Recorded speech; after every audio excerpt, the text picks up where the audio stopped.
Happy Tuesday afternoon, folks. It is a beautiful day here. Weather's nice. It's warming up. And it is early June, which means one thing. It is NBA Finals time, folks. It's time. The road to the finals has been complete. We got for the Western Conference representing is the Dallas Mavericks. Behind Luka Doncic, Kyrie Irving as the main force of that team. The most dominant backcourt currently in the NBA. And then the Boston Celtics, of course, led by Jason Tatum, Jaylen Brown, who were at this stage a few years ago, but fell short against the Golden State Warriors. And we know the Celtics, they've been trying to get over that hump for the past 5 to 6 years, but just always something seems to stand in the way. They just can't quite get that championship. So this is obviously a big series for the Celtics. They have a second shot to win a ring. They've made it back to the finals. They're going to have to get it done. And that brings me to a point. On the YouTube side of things, we have a poll question on my channel. The poll question is, who needs this ring more to cement themselves? Is it Luka Doncic or Jason Tatum? We're going to share the link to that in the chat. You guys can go there to vote on the poll. So, yep, we got that we can vote on. There's who you think needs this ring more. Now, that being said, we only got just a few more days. Come Thursday, 8:30 p.m. Eastern Standard Time. Game 1 at the TD Garden in Boston. Then Game 2 will be on Sunday. And then all the way to if a Game 7 is needed, that'll be June 23rd. However, it's going to be a lot to talk about here. There's a lot of storylines going on. There's a lot of compare and contrast to do with the two teams. So let's dive into it. Let's first talk a little bit about the storylines headed into the finals. Because we got several storylines here. You got, of course, the story of Kyrie wanting his revenge against Luka. Or, Kyrie wanting his revenge against the Celtics, because we know it ends on ugly terms there. We also got the story of Luka trying to finish the journey. He can finish the story and complete by winning that ring. You also get the story of Jason Tatum looking to cement himself by getting that championship ring. A lot of interesting storylines. The Celtics looking to re-cement themselves on top of the sports world. Another end, you have put the story of Kristaps Porzingis' revenge, if he's going to be playing in the series, because remember he started on the Mavs with Luka. Didn't work out as well over there during their time together. And it's one of those things, though. We'll start with Porzingis. This is going to be the short one. Porzingis' potential revenge story against his former team. There's not much to it. It's really just a story of Porzingis. Didn't really fit in with the Mavs. He didn't have the mindset at the time that fit in well with that team. He had to go to the Wizards, get some playing time there, then land in Boston to turn things around. So it's just one of those things that didn't really fit well. But now, hey, he's back. He's with the Celtics now. He's doing better with his career. Maybe he has a chance to win a ring, get his redemption story against the team things didn't really work out with. But then on the other hand, the Kyrie versus Boston storyline's a whole lot different. Because you remember, this goes back to his 2 seasons with the Celtics. Particularly Kyrie's second season. Because you guys remember, he was having issues with teammates. Most notably Marcus Smart. Him and Smart got heated a little bit.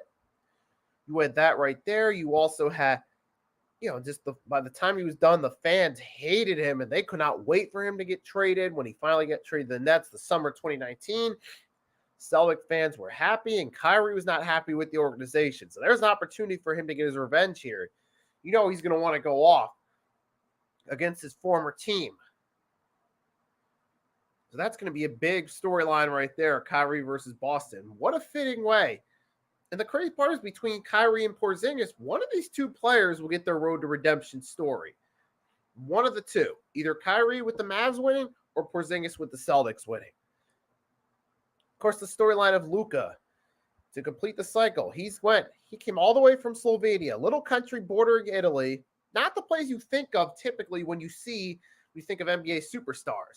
But he came from there, played all throughout Europe, dominated the EuroLeague a little bit, helped Slovenia win the EuroLeague championship 2017, and then came to the NBA. He's dominated ever since.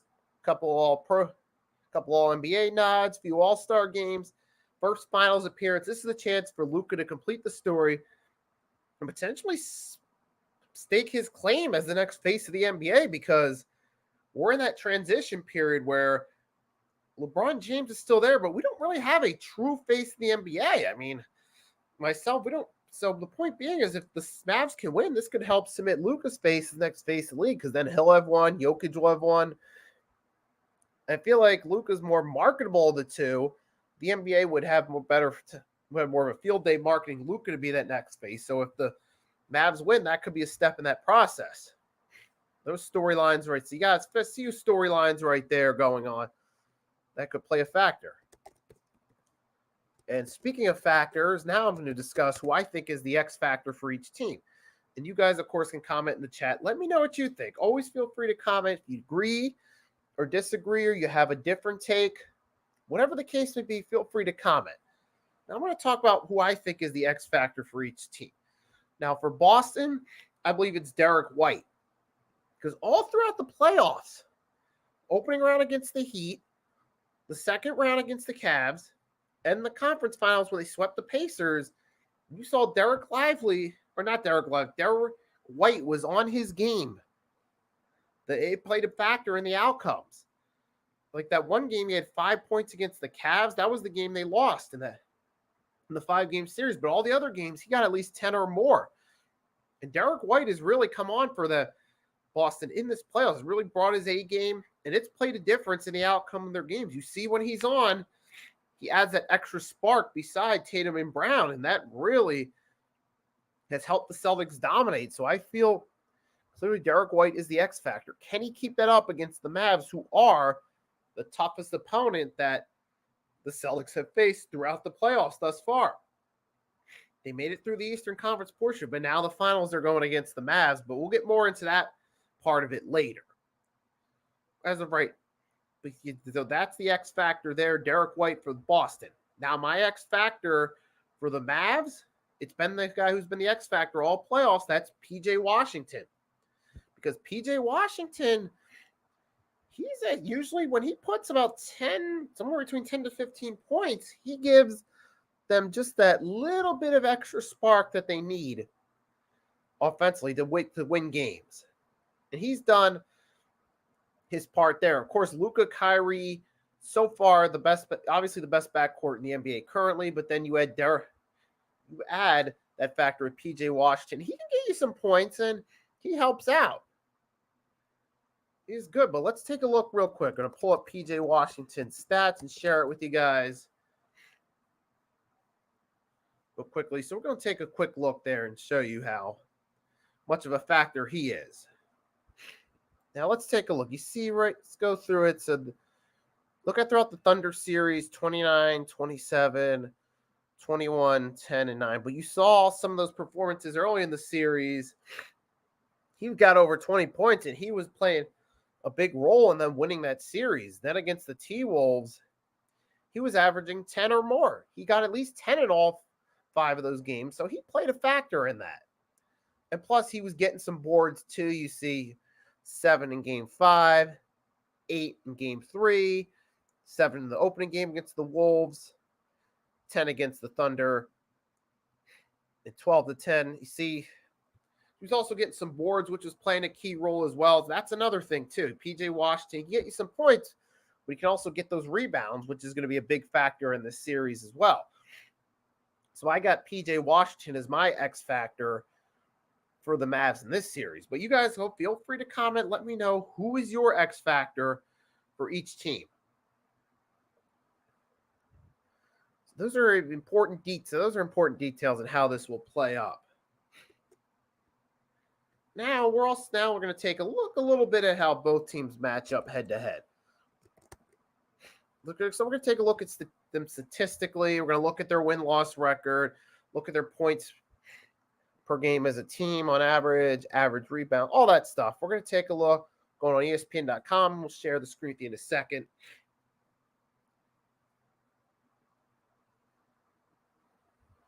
We'll see how these teams match up. Now, so far on paper, it's interesting because everyone's looking at this on paper and saying the Celtics are the better team. Because you look at it on paper, you look win-loss record, Boston had over 64 wins, Dallas 50-32, but Celtics 37-4 at home, Mavs 25-16 at home. Got to wonder if that's going to play a big factor in game one right there, especially that dominant streak Boston's had at home. But on the road, they've been 27-14. So there is a possibility that home court advantage could play a factor. You guys can let me know what you think. And then let's scroll down a little bit. You look at some more statistically. Of course, Tatum's leading in points, Luka in points. Luka's doing a clean sweep here with points, rebounds, assists, steals on average.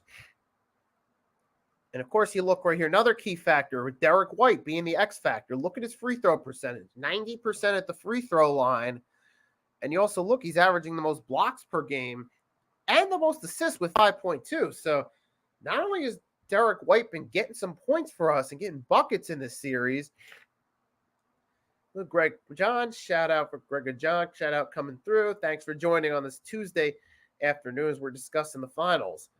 And yeah, Derek White, though, yeah, he's clearly, this just further validates my point that he's the X factor for them in this series. And he's been all throughout the playoffs, not only just doing his thing, hitting free throws, getting some assists, but also scoring some buckets too. Now, to be fair, though, this will be a tougher Mavs team, but we'll get into that. But on paper, you look right here. It looks like this is easy Boston. You got 120 points per game to 117. They're out rebounding them 46-43. Out assists 27-26. Your steals, they're about on par. Mavs are averaging a little bit more. Celtics are better at blocking. So on paper, this looks like it's Boston's series on paper, statistically. However, one of the biggest things you have to factor in this whole time, Boston's had the easier road to the finals because they went through Miami Heat without Jimmy Butler in the opening round, defeated them. Then in the second round, Boston went on to defeat the Cavs. The Cavs were dealing with some injuries too, and I'm not trying to make excuses for these teams, but it is what it is.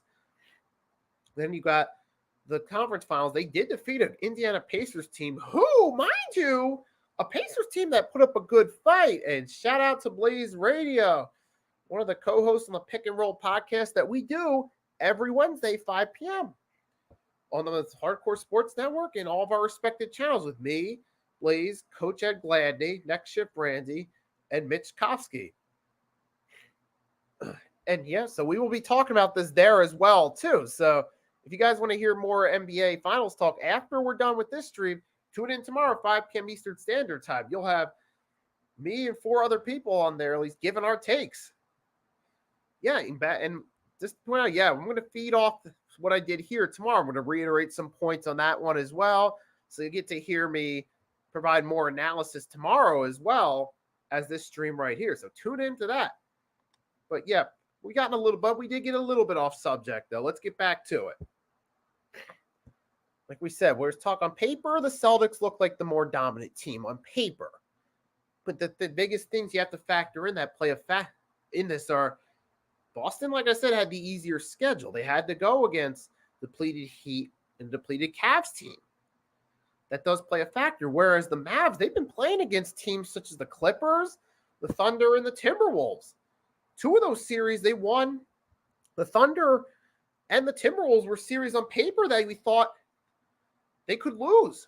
The Thunder were the odds-on favorite against the Mavs, but even I had a feeling at the time, yeah, Thunder are the odds-on favorite, but this could be a repeat of Suns Mavericks from 2 playoffs ago. And it was, being that the underdog Mavs won and got to the conference finals. But this time, the conference finals, they went and defeated the Minnesota Timberwolves in 5, who were the favorites after they took out the Denver Nuggets, beating them in Game 7 of the second round. So the Mavs, though, they've been doubted this whole time. People have been sleeping on the Mavs and their chance to win. So it looks like it's repeating itself. Now, what I've seen among analysts, some people have caught on and said, yeah, but we've doubted the Mavs before. They think it's going to be 6 or 7 game series, which a lot of experts, from what I'm reading, a lot of the now analysts, they're all saying they think this could be a 6 or 7 game series. But for me, Now, I feel like on paper, Dallas, even though they're cast as the underdogs, they got more momentum going on their side because they've beaten all these teams. They've beaten all these tough teams. They've had the tougher opposition. And now there are several other factors that can play into this as well. One of them being that for the Mavs, having to go against all this tough opposition may have worn them out a little bit compared to the Celtics, who have had an easier path to the finals, but not just had an easier path, they've also had a week to rest beforehand. That's going to be another key factor. So I think I'll say the X factor in the series that some people might not think of off the top of their heads is how will the rest for Boston affect them? That's going to be a big X factor in the series too. That's the biggest non-player, non-coach X factor in the series right there. How does the rest help or hurt Boston? And that's something we can talk about a little bit more tomorrow on Pick and Roll podcast. So I feel like this series, it could go either one of two ways. Either Mavs can just keep the momentum going from the teams they steamroll, they beat already, or Boston will come back fresh. They'll take advantage of come back fresh, and Mavs might be a little more weary, and plus Boston does have home court advantage, so that could play a factor as well here. But yeah, and I'm going to step aside for a second. We're going to take a quick break. I'll be right back. In the meantime, we're going to put some music in the background so you guys can enjoy while I take a quick break.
And folks, I'm back after the short break. Now we're going to do is, before we go off there, we're going to finish this up. We're going to go over the teams. We're going to look at the starting lineups. We're going to look at how the players have been playing throughout the playoffs and kind of get a head-to-head, get an idea of who matches up well head-to-head with who. And then I'm going to give you my prediction, and we're going to go off after that. Now we're going to do a head-to-head analysis. First, we're going to take a look at the Mavericks depth chart, see where it stands as of today. Where we going to start? We got starting lineup. We got Luka at point guard, Dante Exum backup, Kyrie shooting guard, Jaden Hardy, Derek Jones Jr. at small forward, Josh Green. Then you got PJ Washington power forward, Maxi Kleber is the bench guy, Daniel Gafford at center, Derek Lively the second, and we're going to go over see how they're doing in a minute. Now we're going to share Boston. Take a look at the Celtics real quickly. Got point guard Drew Holiday, Sixer alum. Peyton Pritchard behind him. Derek White at shooting guard. Jaylen Brown behind him is the emergency shooting guard. Brown's the starting small forward. Sam Hauser would be the second guy. Tatum power forward. Horford the second power forward. They got Porzingis is still ruled out, so that could be a big factor. Then you got 38-year-old Al Horford would have to step in, and he would have to go against, in this case, either Gafford or Lively or both. So now we're going to take a look at how the players are doing right here. Take a look at the Mavs postseason stats, who's leading, who's doing what. Take a look at their numbers, get a better idea. We see clearly Luka's leading the way for most of it. We'll take a look at Daniel Gafford. Look at the centers real quickly, Lively and Gafford. Lively got 9.2 points per game, averaging close to 2 offensive rebounds, 4 defensive rebounds, about a total of 6 rebounds per game.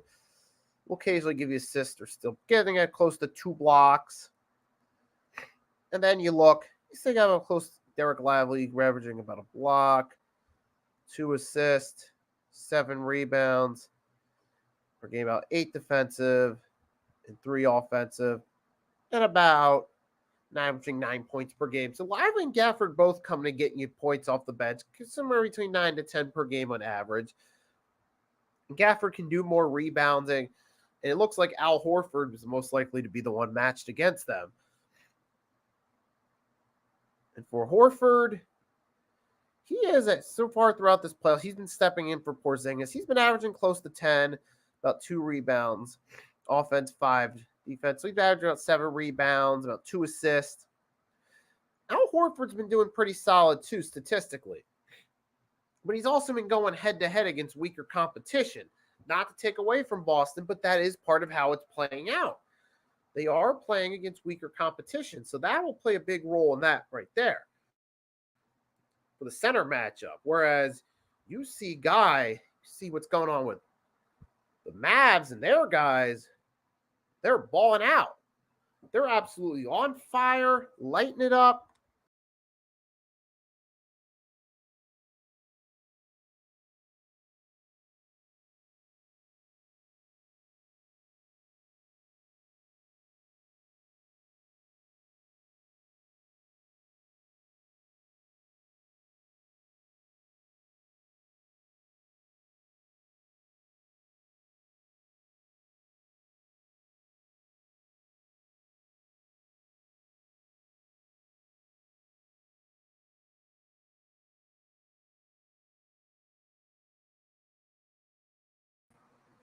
And they're going head-to-head against teams like like where we talk about with the center matchups. Horford is putting up some solid numbers there, but he's also going against the Eastern Conference teams. Whereas you're talking with the guys on Boston at the center, they're going against the top.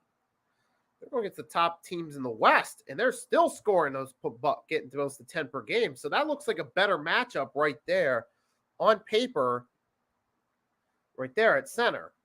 Now at guard, you got Tatum and Brown going against Kyrie and Luka. Obviously, I give the edge to Kyrie and Luka right there because they've been lights out this whole playoffs, dominating against tougher opposition.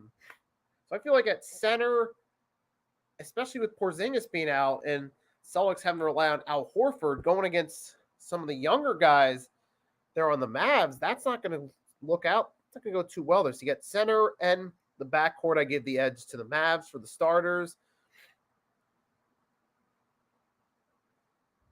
And you got Tim Hardaway Sr. Tim Hardaway Jr. Now the bench guys, you got a few decent pieces on the bench too. You got Tim Hardaway Jr.'s there on the bench. He can help out. But I feel like the Mavs are the better all-around team. When you look at their rosters, you see who's on there. Head-to-head, they match up better. So I feel like on paper, this should be the Mavs series right there. Other factors you have to include in, as I stated earlier, I'll reiterate, a couple of the big factors. Now, you have home court advantage, Boston. That's going to be a big deciding factor right there. But so I feel like on paper, this is just, even though the Celtics look like the better team on paper, the Mavs the Mavs clearly outplayed, and they played the tougher teams. They got the better starting lineup. They don't have any real notable injuries, whereas Boston has Porzingis out. But this is the first time they've gone without Porzingis against a healthy team this playoffs. So how does that match up, Pan? That's the question I got to ask for you guys right there. I think, so I don't know how that's going to work, but I got to say in this series so far, I got the Mavs winning in 6 or 7. Yeah, Boston is the better home team. But that's what's going to make it a big deal, though. It could go either way. You could say that maybe with Boston having home court, they have an opportunity, but I think this could be a deep series, maybe 6 or 7. Me, I got the Mavs winning this series. They'll host up the Bill O'Brien trophy. They'll host up, you'll have Luka or Kyrie will win the Bill Russell Award for the Finals MVP. Mavs win their second chip in franchise history. Luka's officially cemented as a potential next face of the NBA along with Nikola Jokic. That's my pick right there. You guys watching, feel free to comment. Let me know your finals predictions. So everyone that tuned in, thanks for tuning in this Tuesday afternoon. And I hope you guys enjoy the rest of your day. It's going to be on Spotify as well. You can check this out on Spotify. There's the Hardcore Sports Network's putting up its streams on Spotify. And you can also check us out tomorrow, 5 p.m. Eastern Standard Time. Myself, Mitch Kofsky, Next Shift Ramsey, Coach Ed Gladney, Blaze Radio. Stop by in the chat where you'll get all of our takes on the NBA Finals. We'll actually have a nice back and forth discussion. You'll get different takes from different people on that. I'll reiterate some of my points that I brought up. So yes, tune in tomorrow, 5 p.m. Eastern Standard Time for Pick and Roll Podcast for more discussion on the NBA Finals. And to everyone, again, thanks for tuning in again. Hope you enjoyed this. I hope you enjoy the rest of your Tuesday. Before I go, I'll put the link to my channel in the description, in the chat right there one last time. So have a great day. Enjoy. We're going to have the final starting Thursday. Let's get it on. We'll see what happens. So in the meantime, have a wonderful day. Until next time, Nicky Stees signing off.